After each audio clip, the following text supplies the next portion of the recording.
conquer the overworld and be the evil mastermind. Kill them all. We have the very strong thing is the campaign, so you probably want to play the campaign. You can also play sandbox. In one sentence, smash everything else, make sure you're not getting smashed. I think it depends on the level, but one of the main things you should use are traps and keeping the economy of the dungeon running. And then you can hire creatures and evilficate the whole overworld. Well, as usual, heroes stand in your way, especially these ones who won't stay dead and just come back again and again. Well, the main obstacle are of course the heroes and dwarves and the main antagonist that is you're fighting in the game. The main obstacles is that we work with two different kind of gameplays. You've got the real-time strategy gameplay on the overworld, where you have to evilficate everything, you have to conquer the heroes' camps, certain quest objectives. While in the underground you have more of a management gameplay. You have to make sure that you've got a strong dungeon, you've got an economy growing in the underground, you can meet your creature's needs, you can build stuff, you can get stronger, and if you manage to toggle these two, you're probably going to win.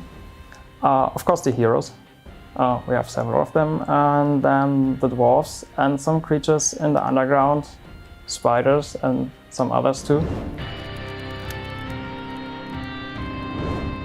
Well, Talia, there's a new perk system for Talia. You can, there are certain challenges in the different levels, and if you succeed in completing such a challenge, you're getting a new perk for Talia. You can equip 3 of them, and they give you different bonuses. Like, for example, demons, they now need evilness to revive, but you can change that with a perk that they need mana instead, or they give you certain passive bonuses, like the horde creatures have more health or do more damage. Well, they try to change the game so you can it's more fitting to your playstyle. The idea behind it was to get something that you keep over the different scenarios. So you unlock these perks and then you have them in the next game. We had a static system in Dungeons 3 where you just unlock more skills for Talia while you play the campaign. And now we just wanted to have you choose some alternatives. You can use this perk or that perk instead. They can grow in power too. It depends on the researches the player does in each level. And so you can try different playstyles with different factions, or all mix them together. As in Dungeons 3, they can level up. They gain experience with fighting and defeating heroes, and they level up. And in Dungeons 3, the max level was level 10 for your creatures, and in Dungeons 4, there's a certain room that you can build, and you can get in theory to infinity. So the dwarves will change the gameplay for Dungeons 4, because now they will also be able to be in the dungeon, not just by going through a dungeon entrance, but also setting up the camp there, mining, maybe digging towards the dungeon heart of the player.